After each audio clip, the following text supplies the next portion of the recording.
Para mí es un gran gozo poder seguir con nuestra exposición de la palabra de Dios y estamos en el capítulo 5 del Evangelio de Juan.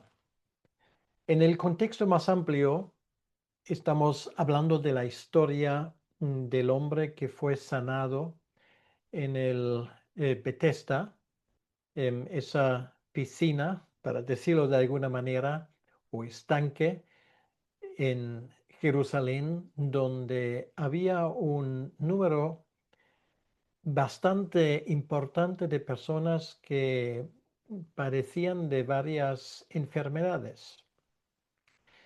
Y particularmente Jesús, al acercarse a esta zona, demuestra su poder sanando una persona entre los muchos que había, porque obviamente quiere poner un ejemplo, quiere poner una lección gráfica, visual, de quién es. Esto, sin lugar a duda, es una señal que conlleva un mensaje claramente identificable.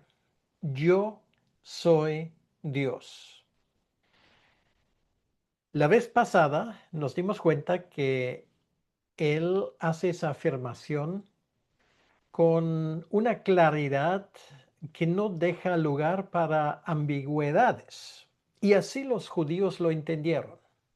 De hecho, a raíz de lo que dijo Jesucristo, ellos tomaron la decisión de matarle. Todavía no había llegado su hora, todavía le quedarían como unos 3 años de ministerio. Pero finalmente ellos alcanzarían su objetivo, pero solamente hasta que él volvió a vivir. Y este es uno de los temas que vamos a hablar hoy. Precisamente esto, para decirlo así, es la tercera entrega de esa historia. Todavía estamos en las secuelas, en ese debate que él mantiene con los judíos.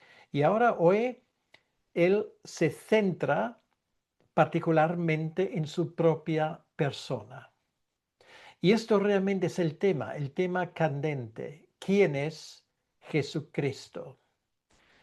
La respuesta a esa pregunta hace la diferencia, como dijimos la última vez, entre lo que es una secta y lo que realmente obedece al Evangelio que fue revelado de parte de Dios. ¿Quién es Jesucristo? Él es simplemente un profeta más. Es simplemente un gran teólogo, un hombre con, para decirlo así, un pico de oro que es capaz de embaucar a la población con su forma de hablar. ¿O hay algo más detrás? Por cierto, esa pregunta hasta el día de hoy sigue siendo una pregunta candente en nuestros tiempos y tal vez más que nunca. Por lo tanto, ¿quién es Jesucristo? Y la respuesta que él da a esa pregunta realmente empieza a inquietar a los religiosos judíos. ¿Quién es Jesucristo? ¿Qué es la autoridad que él tiene? Y por lo tanto vamos a leer nuestro pasaje de hoy, que es el Evangelio de Juan capítulo 5, y son los versículos 19 al 29. Juan 5, 19 al 29. Y dice así la palabra de Dios. Respondió entonces Jesús y les dijo, de cierto os digo, no puede el Hijo hacer nada por sí mismo, sino lo que ve hacer el Padre, porque todo lo que el Padre hace, también lo hace el Hijo igualmente. Porque el Padre ama al Hijo y le muestra todas las cosas que él hace y mayores obras que éstas le mostrará, de modo que vosotros os maravilléis. Porque como el Padre levanta a los muertos y les da vida, así también el Hijo a los que quiere dar vida. Porque el Padre a nadie juzga, sino que todo el juicio dio al Hijo, para que todos honren al Hijo como honran al Padre. El que no honra al Hijo no honra al Padre que le envió. De cierto os digo, el que oye mi palabra y cree al que me envió, tiene vida eterna, y no vendrá a condenación, mas ha pasado de muerte a vida. De cierto os digo, viene la hora y ahora es, cuando los muertos oirán la voz del Hijo de Dios, y los que la oyeren vivirán. Porque como el Padre tiene vida en sí mismo, así también ha dado al Hijo el tener vida en sí mismo. Y también le dio autoridad de hacer juicio por cuanto es el Hijo del Hombre. No os maravilléis de esto, porque vendrá hora cuando todos los que están en los sepulcros oirán su voz. Y los que hicieron lo bueno saldrán a resurrección de vida, mas que hicieron lo malo a resurrección de condenación. Hasta aquí la lectura de la palabra de Dios y vamos a pedirle al Señor que Él nos guíe en este tiempo. Señor, una vez más te damos las gracias por la posibilidad de estudiar tu palabra y pedimos que en este mismo momento tú mismo hables. Señor, que no sean mis palabras, que seas tú mismo que hable, que seas tú mismo que a través del Espíritu Santo convenza del juicio, de la justicia, del pecado. Señor, actúa de la misma manera maravillosa como tú siempre has actuado. Te lo pedimos en tu nombre, Señor. Amén.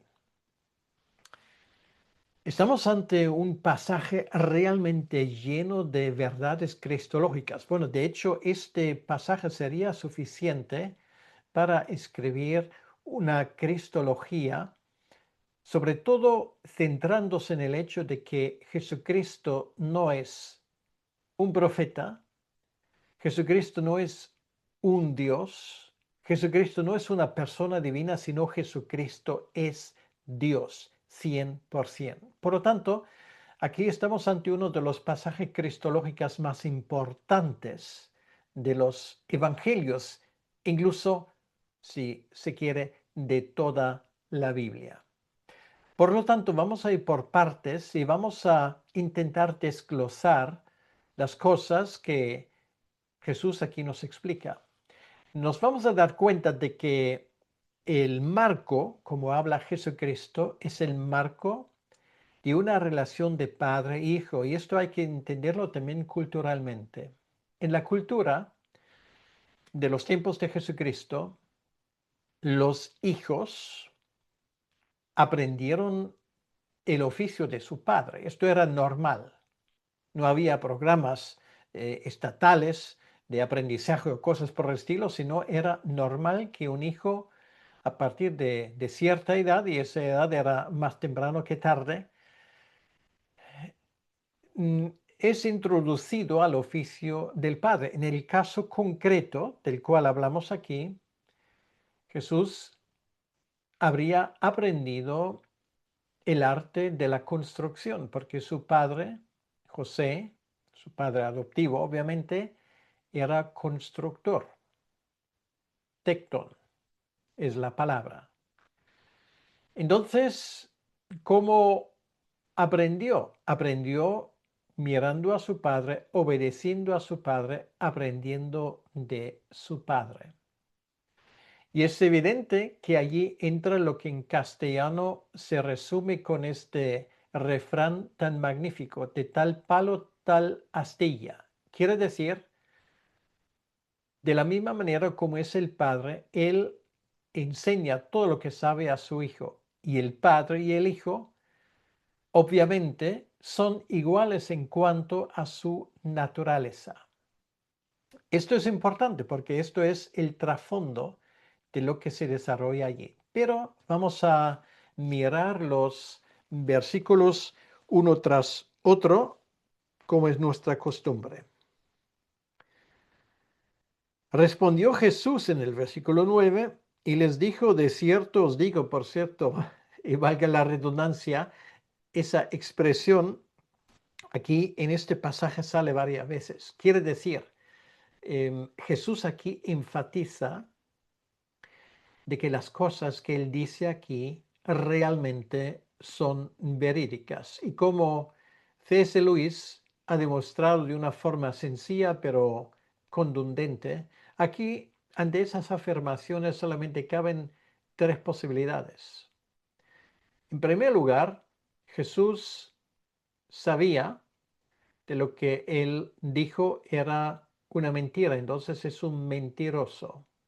Y si es mentiroso, automáticamente se descalifica, cosa que obviamente en el Nuevo Testamento no es el caso. El segundo caso es que él dice una cosa, él afirma una cosa y no sabe de lo que él dice es mentira. En este caso es un desequilibrado. Y una vez más nos damos cuenta de que no es confirmado esa idea de un desequilibrado en el resto de los evangelios. Entonces esto nos deja solamente con una tercera opción. Él realmente quiere decir lo que dice y esto es la verdad. Por lo tanto, él lo subraya con esas palabras, de cierto os digo. En otras palabras, te aseguro, escúchame bien, lo que te voy a decir es una verdad como el copo de un pino, como se suele decir. No puede el hijo hacer nada por sí mismo. Y esto es muy importante. De la misma manera como un hijo que aprende el oficio de su padre no puede hacer nada por sí mismo, sino depende de su padre de la misma manera, y esto es una verdad cristológica, el hijo se somete al padre.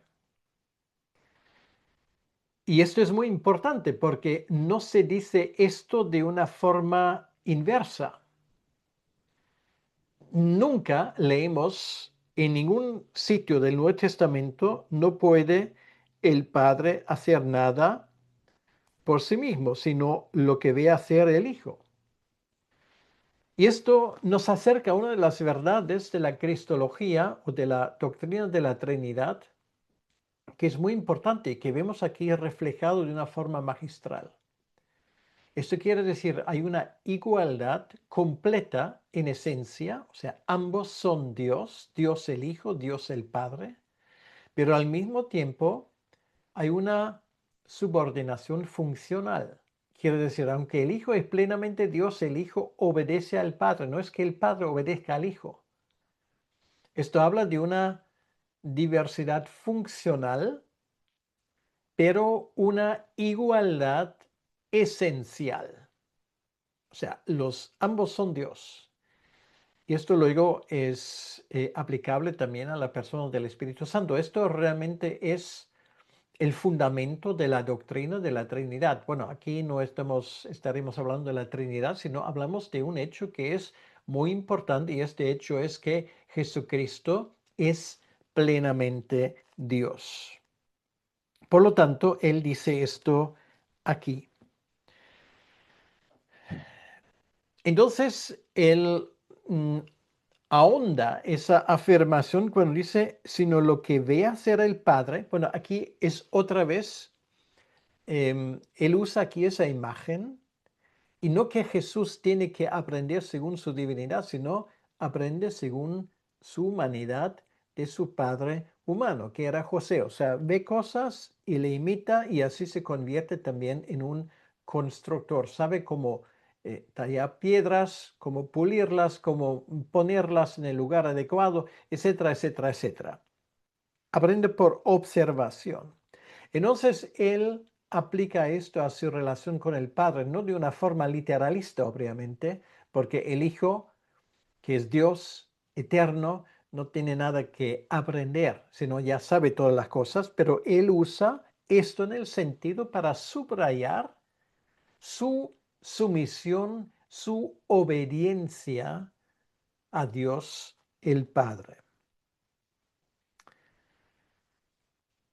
Y da la razón en el versículo 19, porque todo lo que el Padre hace, también lo hace el Hijo igualmente. ¿Qué hace el Padre? Por ejemplo, Pues el Padre es creador, ha creado todo el universo. Es exactamente lo que nos cuenta el capítulo 1 de Colosenses del Hijo. El Hijo es creador, ha creado todas las cosas. ¿Qué más hace el Padre? Pues uno de los prerrogativos divinos es que el Padre da vida. Él dio vida a Adán y Eva. Adán que fue tomado de la tierra, Eva que fue tomado de un trozo del cuerpo de Adán y les dio vida, que es algo único. Solamente Dios puede hacerlo.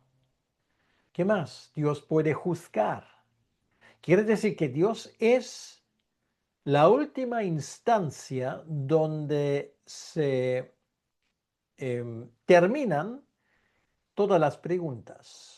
Es algo que a nosotros no nos gusta porque nos encantaría que la justicia humana fuera por encima de cualquier otra cosa. Entonces, al decir que nos tenemos que subordinar al juicio divino es algo que hierre la soberbia humana. Entonces, Jesús nos explica esto. El Hijo hace lo que hace el Padre. Quiere decir que tiene los mismos prerrogativos divinos.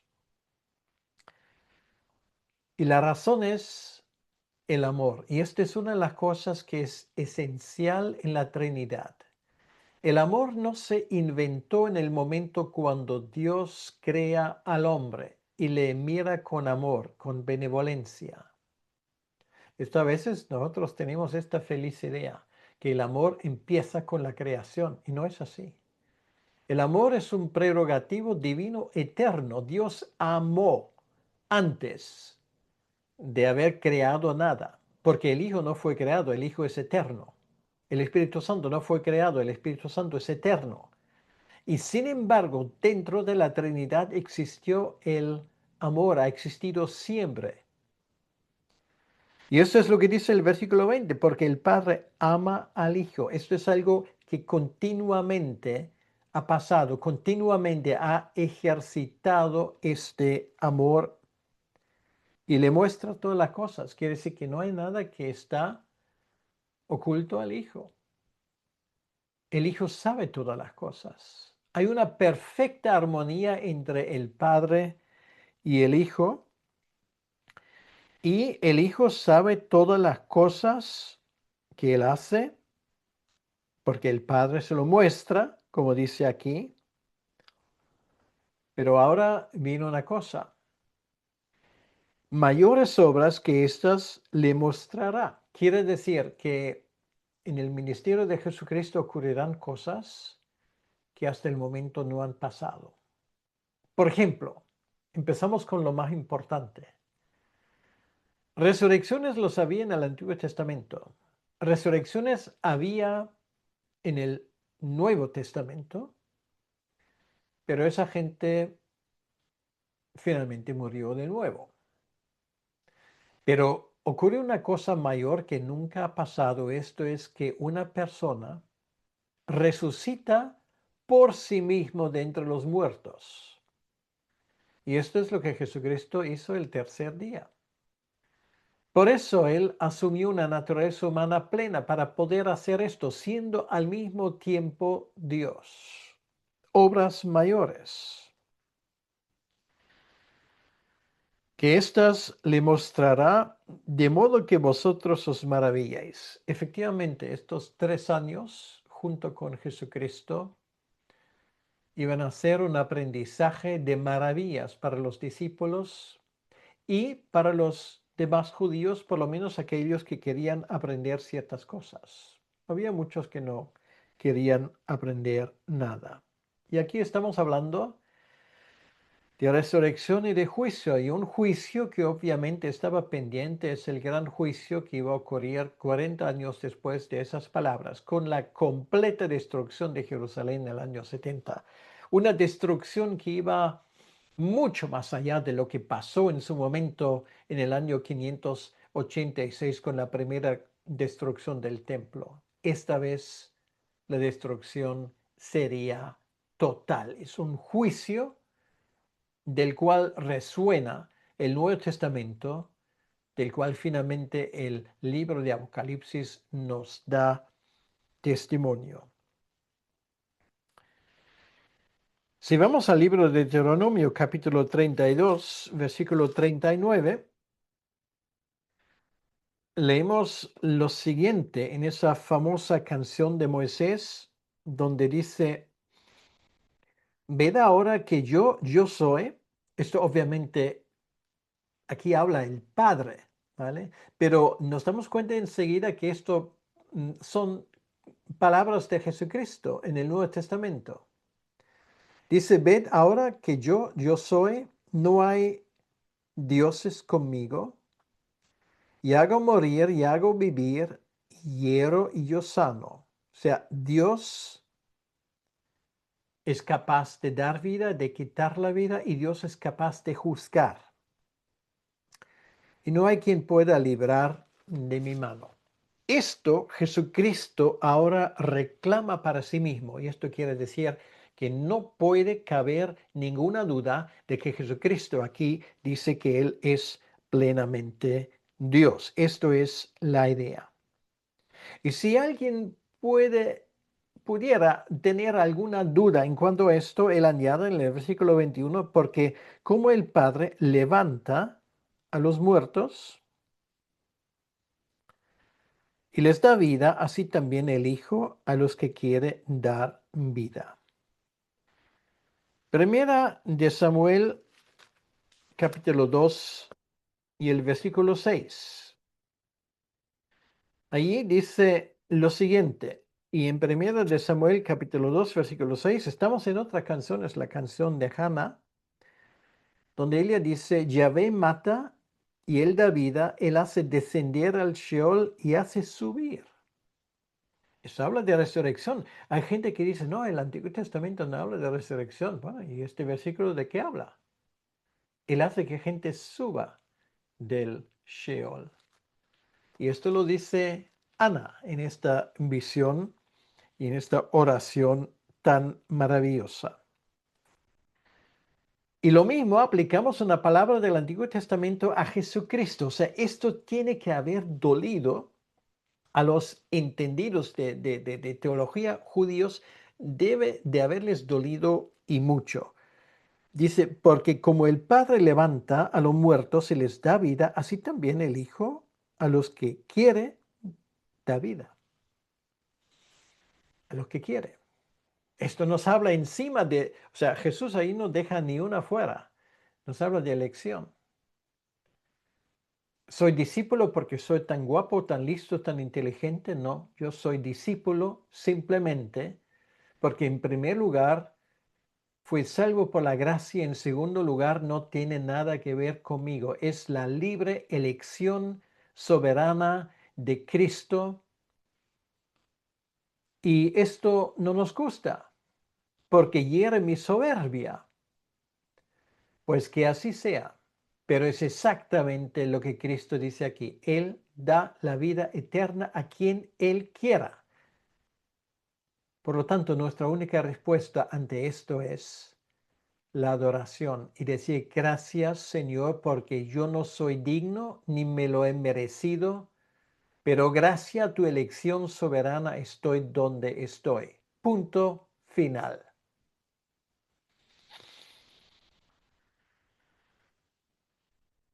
Pero esto no es todo. No solamente da vida a quien quiera, sino Él es el que finalmente da el veredicto sobre todas las cosas. Él tiene el poder de juzgar. Porque el Padre a nadie juzga. ¿Cómo que el Padre a nadie juzga? ¿No? Porque el Padre ha delegado esto. Claro, el Padre puede juzgar, pero ha delegado esa tarea, y dice aquí: sino que todo el juicio dio al Hijo. Una delegación de tareas. ¿Y por qué puede dar todo esto al Hijo? Porque el Hijo es de la misma esencia del Padre, sabe todas las cosas, es omnisciente, es omnipotente. es omnipresente y por lo tanto Él es Dios y por lo tanto Él puede juzgar, pero recibe esa tarea de juzgar de parte del Padre, no al revés, sino el Padre lo delega al Hijo. Diversidad de funciones, pero igualdad de esencia. Y como lo he dicho muchas veces, esto nos ayuda también a entender porque esa idea de que el hombre es cabeza de familia y la mujer y los hijos están subordinados funcionalmente a ese liderazgo masculino, tiene su raíz en la doctrina de la Trinidad. Bueno, tú quitas eso y quitas el resto. Y una vez más vemos ahí que una mujer y un hijo no es menos que el padre, son esencialmente iguales, pero en cuanto a su función, tienen diferentes funciones. Sí, sí, sí, ya lo sé que esto hoy nadie quiere escuchar o poca gente lo quiere escuchar porque en esta vorágine de una igualdad enfermiza que hoy se proclama, por cierto, incluso desde muchos púlpitos, esa doctrina no encaja. No encaja la doctrina de elección, no encaja la doctrina de la funcionalidad diversa. Piensa por qué es así. Porque es un ataque frontal a la soberanía humana. Y esto el ser humano, llámese evangélico o no, de entrada no le gusta. ¿Y por qué todo esto? ¿Por qué le ha dado el juicio a Dios para que todos honren al Hijo como honran al Padre? Hay mucha gente que dice, no, yo creo en Dios. Un momento. Este versículo nos dice que tú no puedes creer en Dios y al mismo tiempo despreciar al Hijo, quiere decir a Jesucristo. Esto no vale decir, no, yo también creo en Dios, pero Jesucristo yo me reservo mi opinión. Puede ser un profeta, un gran hombre. No, lo siento mucho. La Escritura no te da esa opción. Eso te lo fabricas tú en tu cabeza. Y si sigues con esa idea, tú vas directamente al infierno y perdóname que te lo diga así. Pero con tu supuesta inteligencia, con tu teología autoconstruida, no vas a llegar a ningún lugar, salvo a la confusión eterna. Porque la Biblia dice muy claramente de que las cosas no son así. Tú no puedes honrar al Padre, tú no puedes honrar a Dios si no honras al Hijo. Y honrarle quiere decir atribuirle y reconocer que Él es plenamente Dios. Y si tú no lo haces, entonces me da igual lo que tú profesas, simplemente estás profesando una herejía, eres un sectario, aunque no te sientes así. Y ya que estamos en esto, déjame decirte que ahí también se aplica el refrán castellano, aunque la mona se viste de seda, mona se queda. Y da igual cómo tú te ves, lo importante es cómo Dios te ve. Por lo tanto, déjame decirte una cosa, sométete a esa revelación divina, no porque yo, José Uter, lo diga, sino porque está escrito así en la eterna palabra de Dios. Bueno, ¿qué pasa si no quieres honrar al Hijo? Pues el que no honra al Hijo no honra al Padre que le envió. Así de sencillo. Tú me dices, yo creo en Dios también. No, tú crees en un Dios que tú mismo te has construido. Porque Jesucristo dice que esto no es posible. Y ahora viene de nuevo el desierto, desierto. O sea, una vez más Jesucristo lo subraya. Y ahora habla de esa cosa que te tiene que importar mucho a ti. Esto es el tema de que ¿qué va a hacer eso de la vida eterna? Jesús dice aquí, de cierto os digo, el que oye mi palabra, como tú lo estás escuchando en este momento, y cree al que me envió, porque de eso se trata, Dios, el Padre lo reveló, tiene vida eterna. Es así de sencillo. Tú aceptas esto, lo crees, confías con tu vida en esto, tienes la vida eterna, ya no tienes que preocuparte. Mira, esto aquí es una frase tan sencilla, No tienes que leer un libro de filosofía de 500 páginas. Escucha de nuevo. Tan sencillo es el Evangelio.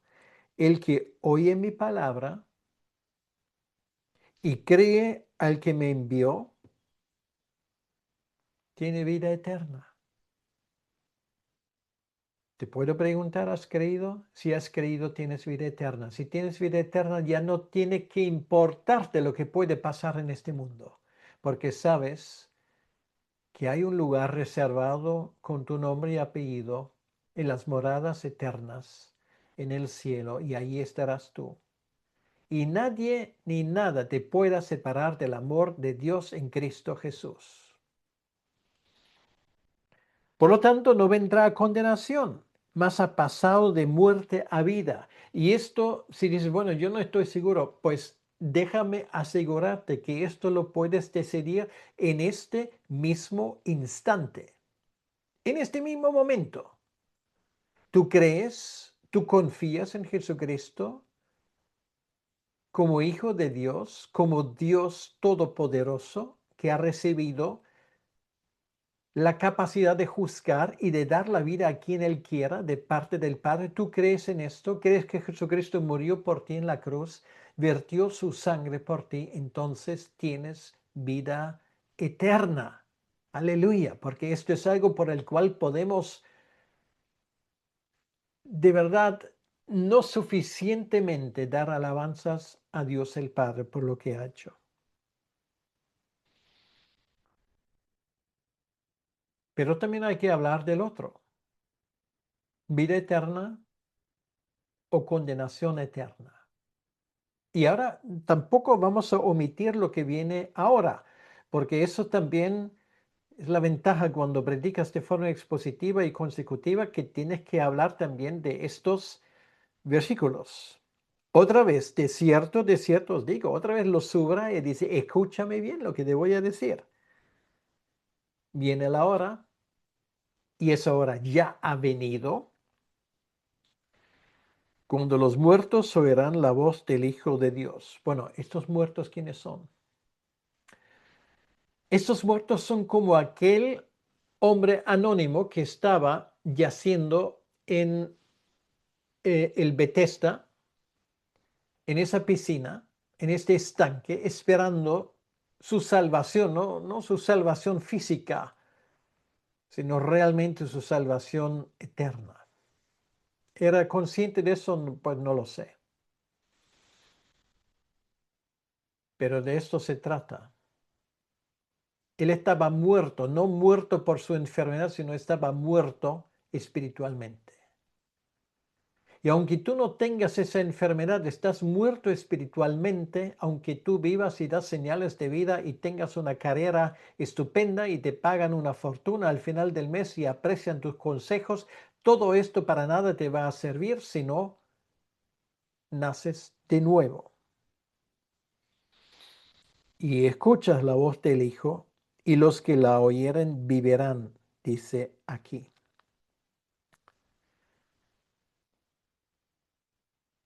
Y ahora viene una frase que realmente es una frase genial que subraya uno de los secretos de la cristología, lo que acaba de decir. El Hijo es plenamente Dios y a la vez subordinado funcionalmente al Padre. Ambas cosas, ¿tú lo entiendes? Pues no. De la misma manera como no vas a entender el versículo que ahora te voy a leer de nuevo, porque yo tampoco lo entiendo lógicamente. ¿Y sabes por qué? Porque humanamente hablando, aquí estamos hablando de una contradicción, pero sin embargo, esa contradicción tiene una perfecta solución en la doctrina revelada de la Trinidad. Escucha, porque como el Padre tiene vida en sí mismo, o sea, tiene vida en sí mismo porque nadie ha creado a Dios el Padre, nadie. Así también, y ahora nos dice, el Hijo tiene vida en sí mismo, sino dice, ha dado al Hijo el tener vida en sí mismo. O sea, la lógica humana nos dice, o tienes la vida en ti mismo o alguien te lo ha dado. Que no hay una tercera opción. Pero ¿Tú no crees que Juan, o por ende Jesucristo, cuando dijo esto, estaba consciente de esta aparente contradicción y sin embargo lo ha dicho porque esto describe a la perfección lo que significa la doctrina de la Trinidad? Subordinación funcional le ha dado a tenerlo, vida en sí mismo, tiene vida en sí mismo, sí, pero Dios el Padre se lo ha dado a tenerlo en sí mismo. Igualdad esencial y sin embargo hay una diferencia funcional. Es el Padre que lo da al Hijo, no el Hijo al Padre. Yo sé lo que tú piensas. Dices, bueno, esto es muy complejo. No, no es complejo. Simplemente nuestro cerebro no está hecho para ese tipo de cosas. Esto simplemente, te repito la frase, se explica o se define de la manera que Cristo es plenamente Dios, pero a la vez se subordina o es subordinado al Padre. El Espíritu Santo es plenamente Dios, pero está subordinado al Padre y al Hijo. Igualdad esencial, diferentes funciones. Ahora, esto significa la fe cristiana en su más pura esencia. Pero no solamente eso, sino el Hijo ahora tiene la autoridad, versículo 27, de hacer juicio por cuanto es el Hijo del Hombre. Ahora te das cuenta, hasta el momento hemos hablado de su divinidad, ahora viene la parte de la humanidad. Quiere decir que al final este mundo será juzgado por Jesucristo, el Hijo de Dios y hombre a la vez. Y Él tiene ese juicio por cuando es el Hijo del Hombre. Quiere decir, porque ese juicio lo va a llevar a cabo en su función de hombre. Es interesante, ¿verdad? Por eso Jesús anunció ese juicio. Y por eso Jesús, cuando vuelva, pues va a volver de una forma visible. Todo el mundo le verá. Los libros se abrirán, etcétera, etcétera. Todos sabemos lo que dice el capítulo 20 del libro de Apocalipsis. Jesús anticipa la incredulidad de los que le escuchen. Dice, no os maravilléis de esto. Y dice, bueno, esto suena raro, pues no debería sonar raro, porque tenéis que entender quién soy yo. El Mesías, el Hijo del Hombre, Dios el Hijo hecho carne. Y viene la hora cuando todos los que están en los sepulcros oirán su voz. Y ahora dicen, bueno, aleluya, pero ojo, la Biblia nos enseña una resurrección para vida y una resurrección para muerte. Sí, finalmente llegará el momento de las cuentas pendientes. Finalmente se hará justicia y esto es particularmente interesante para aquellos que están padeciendo de todo tipo de injusticias. Claro, nos cruza por la cabeza, vamos a tomarlo en la justicia en nuestras manos, esto hay que arreglarlo. No te preocupes.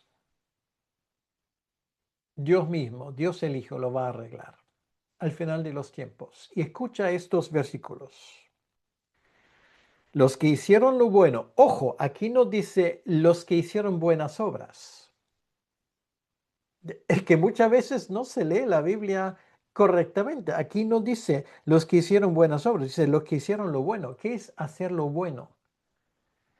Hacer lo bueno es depositar tu fe en Jesucristo. Esto es hacer lo bueno. Es la decisión más importante de tu vida. No hay otra más importante que esta. Los que hicieron lo bueno saldrán a resurrección de vida.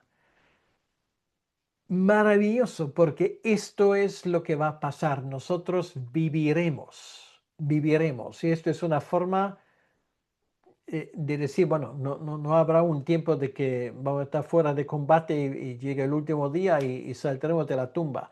Eso es una forma como Jesucristo quiere ilustrar esto. Al malhechor que murió con él dice, bueno, hoy estarás conmigo en el paraíso, no en el último día, hoy.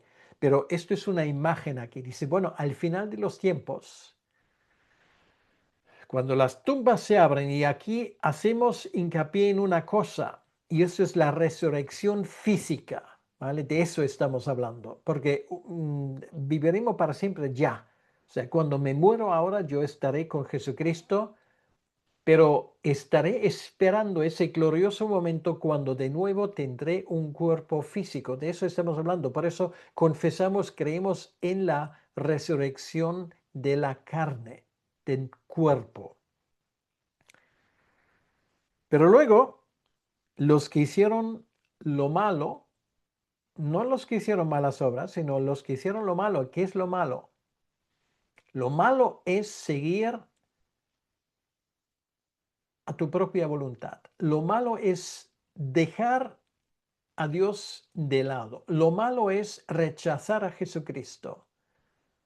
Tú puedes hacerlo, por supuesto, puedes hacerlo, pero atente a las consecuencias. Y las consecuencias son, vas a resucitar. Y no creas que esto sea una buena noticia, porque vas a resucitar a una resurrección de condenación. Quiere decir, delante tuyo tienes una eternidad de horrores que no tienen final. Y no te metas conmigo, bueno, aunque no me importa que te metes conmigo, pero no es mi culpa, yo no me lo he inventado. ¿Sabes quién lo dijo? Jesucristo. Y aquí lo lees. O sea, tú no puedes tener una cosa sin la otra. De la misma manera como hay vida eterna, de la misma manera habrá un juicio para aquellos que escogieron lo malo. Quiere decir lo que lleva a la muerte. Y me temo mucho que en los tiempos que corren, esto indudablemente se refiere a la mayoría de la gente, por lo menos en el sitio donde vivo yo. Les importa un bledo lo que Dios reveló. La Biblia va a la basura. La cruz, bueno, qué cosa más absurda. El final será el juicio y el final será una eternidad no solamente sin Dios, sino de horrores que no te puedes ni imaginar. Y esto es lo que hay, no hay otra. Y que luego nadie diga que eso es injusto, porque no es injusto, porque Jesús te lo dice ahora, tú lo sabes. Y si quieres que los demás lo sepan, pues díselo. Así de sencillo. Bien, pues esto es el pasaje para hoy. Con esto aún no ha terminado. O sea, esto es uno de los pasajes más cargadas teológicamente de todo el Evangelio de Juan. Seguiremos, Dios mediante, la próxima semana y vamos a pedirle ahora que Él nos bendiga en ese tiempo. Señor, gracias una vez más. Te damos por lo que tú acabas de revelarnos en tu palabra y pedimos, Señor, que esto lo tomemos en serio. Y te pido si en este momento alguien me está escuchando que aún no sabe de qué lado es, que escoge lo que dice aquí, lo bueno, y no hay en nadie ni nada más bueno que tú. Te lo pedimos, Señor, en tu nombre y para tu honra y para tu gloria. Amén. Que Dios te bendiga.